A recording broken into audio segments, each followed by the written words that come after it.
Estos son los días en que me gusta tenerlo a Carlos Heller, diputado nacional, presidente de la Comisión de Hacienda de Diputados, de invitado. Y porque es muy didáctico, porque empieza a explicar, lleva tranquilidad. Estamos ante un gran problema económico en la economía mundial. Sí, a ver, a mí se me ocurre que podríamos decir que el mundo está enfrentando dos pandemias. La del coronavirus, que con todas sus consecuencias y sus riesgos de expansión, y la del capitalismo financiero globalizado, que genera toda esta locura en cadena. Por ejemplo, yo veía el otro día que en un día, creo que fue el día lunes, las 500 empresas que cotizan en el Standard & Poor's en la bolsa de Wall Street perdieron 2,5 billones con B larga de dólares en un día. Hoy volvieron a tener otro día parecido. Están diciendo que el valor accionario de esas empresas ha perdido respecto del valor que tenía hace un mes un 20%. Es decir, esas empresas hoy, su valor bursátil es un 20% menos. Dicen que para ver una caída de esa velocidad hay que irse al año 29, a la crisis del 30, para ubicar una caída de esa velocidad. Y también eso devela cuánto de especulativo tiene todo este tema de las cotizaciones, de los valores de las empresas, que suben y bajan de una manera llamativa. Entonces, el tema es que tenemos que recuperar la idea de la economía real, de la economía que tiene que ver con la producción, de la economía que tiene que ver con el consumo, etcétera, y no esto que todo está manejado alrededor de índices financieros globales, etcétera. Ahora, pensá que la Argentina está llevando una negociación por 70.000 millones de dólares y la bolsa de San Pablo perdió el día lunes, en un día, 110.000 millones de dólares. La bolsa de San Pablo, el valor de las empresas, 200 y pico de empresas que cotizan en la bolsa de San Pablo, perdió en un día más que una vez y media, más o menos, lo que Argentina está intentando negociar con sus acreedores tenedores de bonos bajo ley extranjera. ¿Por qué digo esto? Porque también hay un tema de escala y de magnitudes para entender todo esto, que por eso digo, lo llamo las dos pandemias. Total. Porque... Ahora, ¿y cómo golpea Carlos a la Argentina? Porque la Argentina, lo hablábamos recién con Axel, está en un momento de negociación donde los fondos buitres, los acreedores, aprovechan todo para sacar una tajada mayor. Sí, vamos a ver, porque yo creo que la Argentina tiene también una enorme fortaleza. Y esa enorme fortaleza es la convicción de que no tiene posibilidad otra que la de una negociación firme que permita una reprogramación de la deuda que la deje a la Argentina en una situación de sostenibilidad. Cuando se dice la deuda no es sostenible y cuando el fondo corresponsable del gobierno de Macri de haber llevado al país a esta situación dice las medidas que habría que tomar para hacerla sostenible no son ni económicas ni políticamente viables, claro, está admitiendo la magnitud del desastre que han hecho. Sí. Esto, yo digo para que se entienda, vos decís que yo soy didáctico, es como si vos tenés atrás un precipicio y adelante un tipo que te quiere pegar, y me peleo, porque con el precipicio estoy perdido. Claro. Entonces, mi fortaleza es que la Argentina no tiene otra alternativa que una negociación que lo lleve a una deuda que pueda ser atendida, que tenga un periodo de gracia que permita volcar esos recursos para un plan económico de recuperación, de crecimiento, de redistribución, que resuelva toda la situación a la que el país ha sido llevado. No hay otro camino. Y esa es la mayor fortaleza que tiene la negociación. Y el fondo también tiene ahora que aportar lo suyo después de haber admitido... El fondo es corresponsable. Claro. Y los bonistas. Porque yo te voy a decir una cosa. Nadie presta a una tasa que es 3 veces la tasa internacional, sino porque es consciente de que están entrando en una operación de alto riesgo.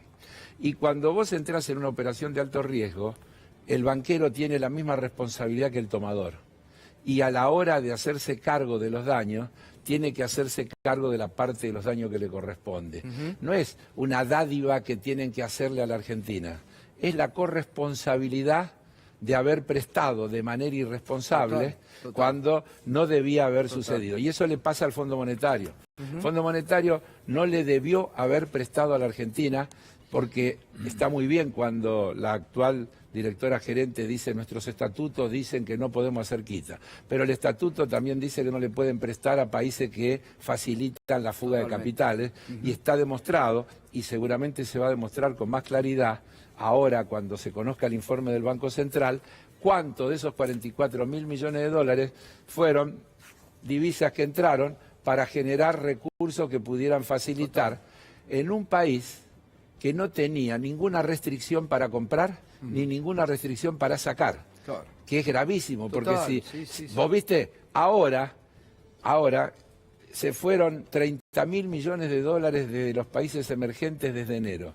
¿Qué porción se fue de la Argentina? Mínima. ¿Por qué? Porque existe control, porque hay una limitación de lo que se puede comprar, hay una limitación de lo que se puede girar al exterior, y entonces esos 30.000 millones, cuando se haga el detalle, vas a ver que la Argentina, poquito, mucho, nada que ver con lo que ha sido históricamente la fuga del macrismo. La fuga del macrismo.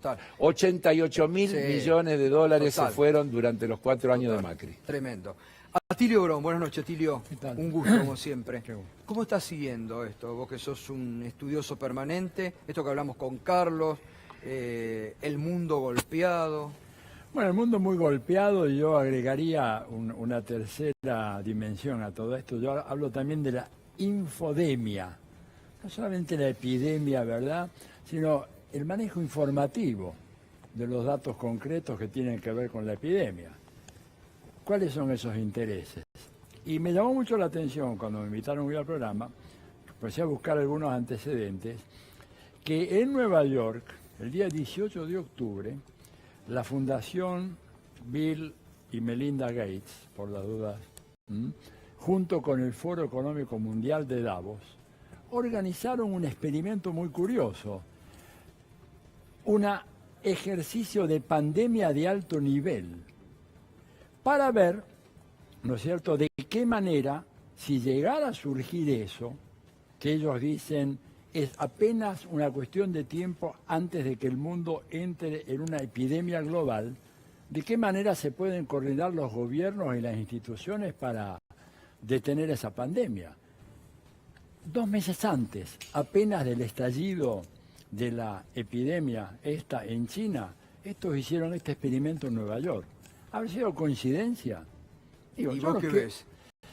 Yo creo que, a ver, yo creo que cuando uno mira, por ejemplo, los manuales del Pentágono sobre las guerras de quinta generación, uno de los elementos fundamentales que ellos apuntan ahí es la guerra bioquímica o la utilización de este tipo de cuestiones, ¿no es cierto?, a partir de la ingeniería genética, etcétera, que permiten producir un resultado que de repente se les escapa a las manos. Porque fíjate lo que dicen algunos expertos, curioso el lugar donde estalló la epidemia en China. Normalmente, cuando la compara con otros anteriores, en general aparecían en poblados más o menos aislados. Y ahora aparece en Wuhan, que es un nudo de comunicaciones y de transportes de China. Digo, algunos analistas chinos se juegan de que ahí eso estuvo plantado. ¿No es muy conspirador? Bueno, pero es que las conspiraciones existen. Cuando vos lees un manual del Pentágono donde te dicen hoy en día la guerra bacteriológica, la guerra química es una realidad, y veo después un informe que hace la Johns Hopkins University y la fundación diciendo vamos a hacer este experimento 2 meses antes, o sabían que algo estaba pasando o lo plantaron ellos. Me parece, digamos, muy, muy sospechoso. Ahora, a mí en esto, Carlos, vuelvo. Económicamente, hoy Christine Lagarde reapareció en la escena mundial, dice, bueno, apróntense porque va a ser como en el 2008. No, siguen irresponsablemente. Digo, Estados Unidos, ¿cómo se para frente a esto económicamente? Digo, bueno, acá también hay que ver a quién beneficia, a quién perjudica. Eso está por verse. Eso está por verse. Por eso yo empecé diciendo de las dos pandemias, aquí hay una destrucción de valor que muestra, por un lado, que mucho de ese valor puede ser valor artificial, valor inflado, valor especulativo, y no valor real. Pero hay un dato de la economía real. Va a bajar el consumo mundial, va a haber una desaceleración de la economía. Tenga la culpa quien tenga, la tenga el Pentágono o la tenga el bicho, claro. Va a haber una desaceleración de la economía mundial indefectiblemente. Es decir, que a todos les va a afectar. Y esa desaceleración siempre va a afectar a los más débiles, porque si China, se calcula que cada punto que baja el PBI chino, el crecimiento chino, equivale a un punto menos de crecimiento en América Latina. Digamos, es una cosa que funciona más o menos así. Es decir, que cuando te dicen China en vez del 6 y pico va a crecer el 4, vos tenés que pensar que la economía de América Latina va a decrecer 2 puntos como consecuencia de ese cambio producido en China. Eso es el tema de la internacionalización, de la globalización. Los países de nuestra región, la Argentina, Brasil, han desarrollado comercio importante con China. China nos compra soja, China nos compra una cantidad de productos que si desacelera la actividad económica, y agrego otro factor que ya lo dije una vez acá, porque es así de compleja la política. China y Estados Unidos tienen una guerra comercial. Es bueno ver que se sientan a negociar y que tratan de llegar a un acuerdo. Ahora, cuando ves el acuerdo fase 1 que firmaron en enero, dice entre las cosas a las que China se compromete es a comprarle más productos agrícolas a Estados Unidos.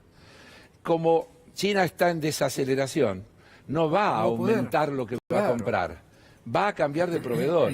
¿Y quiénes van a ser los afectados? Brasil y la Argentina principalmente, que son dos de los principales proveedores de esos productos que tiene China. Entonces, las consecuencias previsibles son graves desde el punto de vista del comercio internacional. ¿Qué habría que hacer? Y lo que, por ejemplo, rápidamente hizo el gobierno argentino respecto al petróleo, cerrar todas las importaciones para que las petroleras no opten, en vez de producir en la Argentina, por comprar afuera porque está ocasionalmente más barato. En una situación como esta, más que nunca, tendríamos que decir, hay que proteger la producción local de todo lo competitivo para que nos golpee lo menos posible. Las crisis globales, cuanto más abierto estás, más te golpean. La crisis del 2008 no es que no golpeó, pero golpeó mucho menos que el tequila y mucho menos que otras crisis. ¿Por qué? Porque había una política de protección de la producción nacional, de la moneda nacional, de una cantidad de cuestiones que hizo que te golpee con una menor intensidad. ¿Qué hay que hacer ahora? Lo mismo, ir a esas políticas de proteger la producción nacional. Bien, ahora seguimos con Atilio Borón también, con Carlos Heller, como siempre realmente muy interesante en este análisis que hay que hacer en forma muy racional, serio, profundo y como siempre digo, con los que saben.